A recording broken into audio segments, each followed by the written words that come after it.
I know you are a strong supporter of Israel's self-defense, but you've also said that how they do it matters. In your view, as someone who has commanded counterinsurgent campaigns extensively, do you think that they've gone beyond self-defense on both of these fronts to something that's more punitive or indiscriminate? And are you worried that Israel's actions are weakening, not strengthening its security in the long term?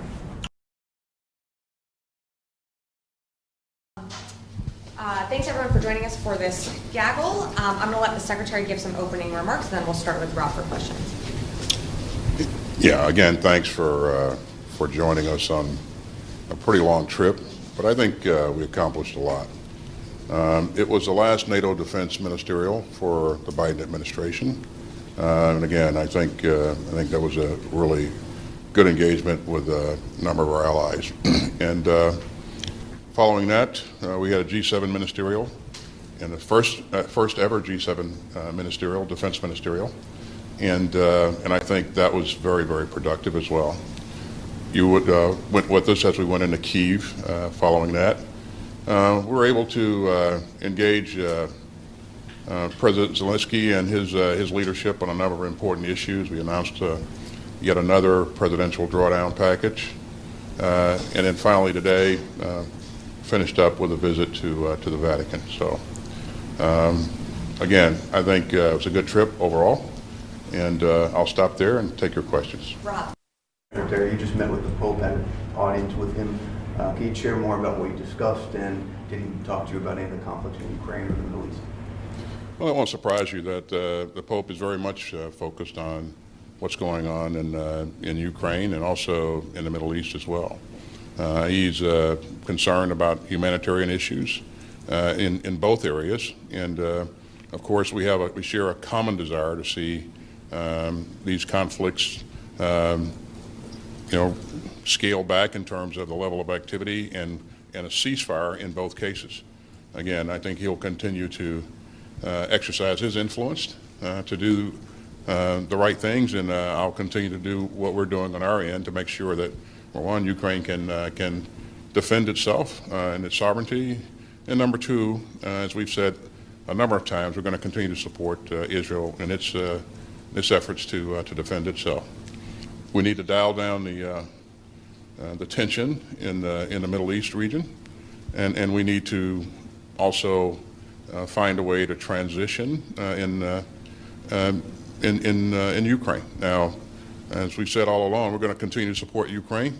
They will determine when the time is to go to a negotiating table. But you've heard me say before, this conflict will end in some kind of negotiation at some point. Thanks. Mr. Secretary, in his nightly video address last night, Ukraine's President Zelensky called on allies not to hide and to respond to evidence of North Korean involvement in Russia's war in Ukraine. So I'll ask you, have you seen any evidence that North Korean troops are in Russia? And if so, what is the intent of this deployment? Well, our analysts they continue to look at this. Now, we are seeing evidence that there are North Korean troops that have gone to Africa. Now, not Africa, but Russia. What exactly they're doing, left to be seen.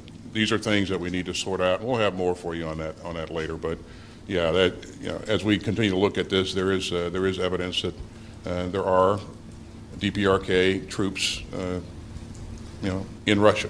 So. Eric. Just to follow up on that, sir, can you talk a little bit about what you understand the intent of those troops to be, and what does it say about perhaps the desperation of Putin that he's acting to rely on these kind of troops? What role is that, and what is North Korea getting in return for that? What's the quid pro quo from that? All things that we're trying to gain better fidelity on, Eric. Number one, why are the troops there? We'll continue to pull this thread and see what happens here. If they're co-belligerents, their intention is to participate in this war on Russia's behalf, that is a very, very serious issue, and it will have impacts not only in Europe. It will also impact things in the Indo-Pacific as well. We've seen South Korea, or the Republic of Korea, be very focused on this issue as well. So still a lot of answers, a lot of things to be answered, Eric, and our analysts will continue to work this, and we'll have more for you as we get more fidelity here. What do the North Koreans think about this? Why are they doing this? Yeah, unknown. Certainly, there is a strengthened relationship, for lack of a better term, between Russia and DPRK. You've seen DPRK provide arms and munitions to Russia, and this is a next step. But what it means in terms of where Putin is, you've heard me talk about the significant casualties that he has experienced over the last 2.5 years. This is an indication that he may be even in more trouble than most people realize. But again, he went tin-cupping early on to get additional weapons and materials from DPRK and then from Iran.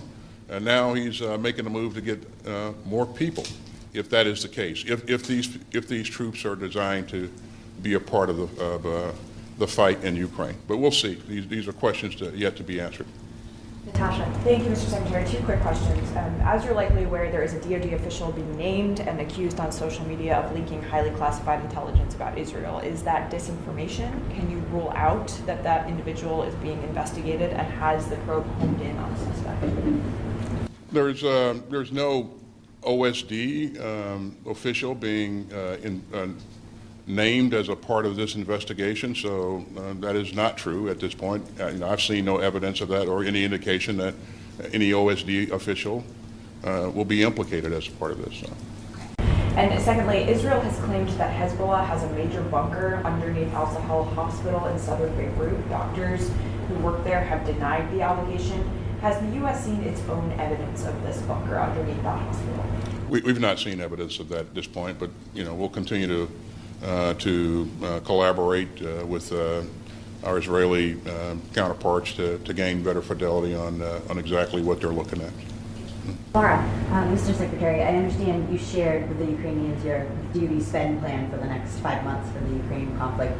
As you know, 5 months is after the inauguration of what will be a new administration. So if Trump gets elected, will you speed up that plan to ensure Ukraine gets all the money that Congress has allocated? And how will you ensure that all of the equipment actually gets delivered, since that takes longer?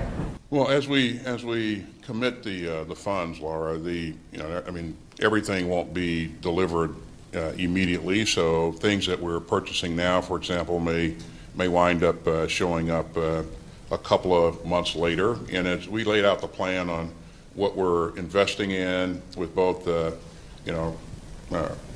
USAI funds and the drawdown materials that we're providing, when we can get some of those materials refurbished and into Ukraine. And again, it's not instantaneous. It may take weeks, or in some cases a couple of months. But we laid that plan out for them, and we're confident that based upon what we've done and what we are doing, that those things will be delivered on the timeline that we've outlined. But a new administration could change that and could stop those deliveries. They would have to de-obligate the things that we've already obligated. So I think we're pretty sure that these materials will continue to flow. So. And thank you. Chris? Thank you, Mr. Secretary. While you're in Ukraine, President Zelensky's focused on $800 million the U.S. has pledged towards drone production. What is the purpose and goal of that? And is that just for drones, or could Ukraine use that towards ballistic or cruise missiles? Well, we're going to continue to invest in their long-range strike capability.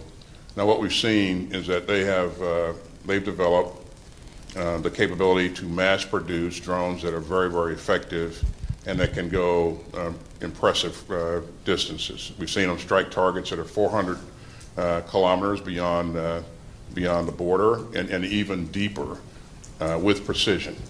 And they can do that at a fraction of the cost of a ballistic missile.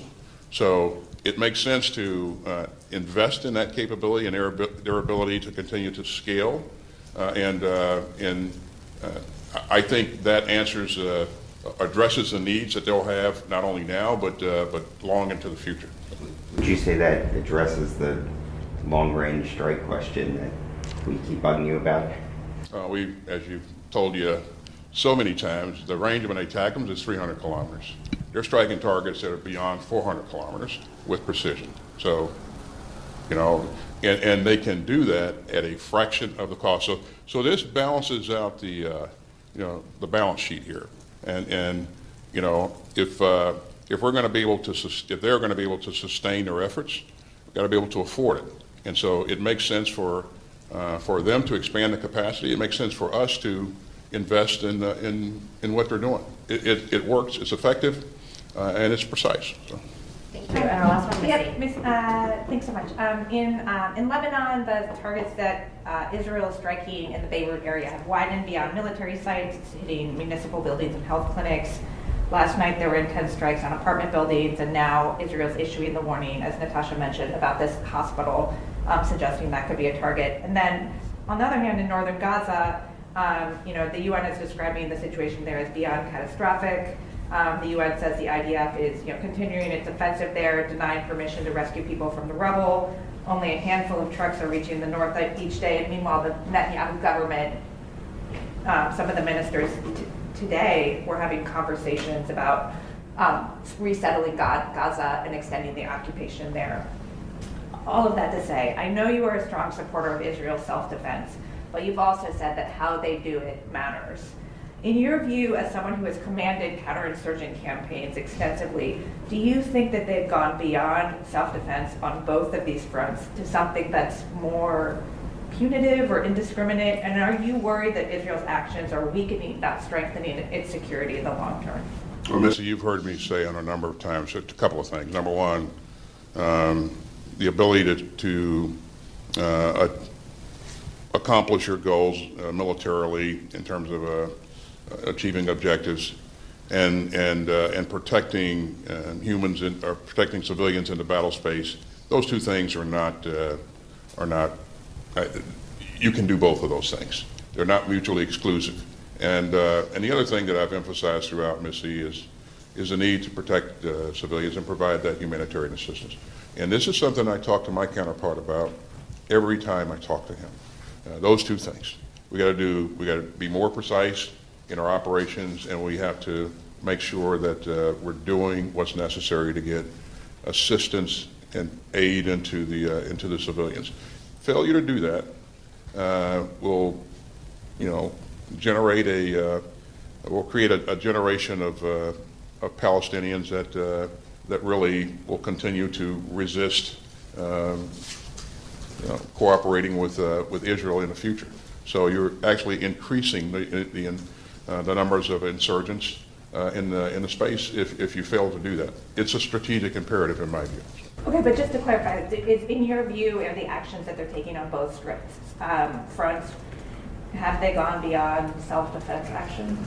Well, it's one of the things in both cases that makes this more difficult is that both Hamas and LH use civilians as human shields. They put their stores of weapons in apartment buildings, beneath mosques and churches and schools and hospitals in order to make it more difficult to strike them. Because of that complication, that has increased the occurrence of civilian casualties. I think let's not kid ourselves. This is a complicated, very difficult battle space, so we need to do everything we can. Israelis need to do everything they can to be as careful as possible to protect civilians in that battle space. But Hamas and LH make it more complicated. So. Thank you all. Appreciate your time. And thank you, Mr. Secretary. All right, we'll just move this.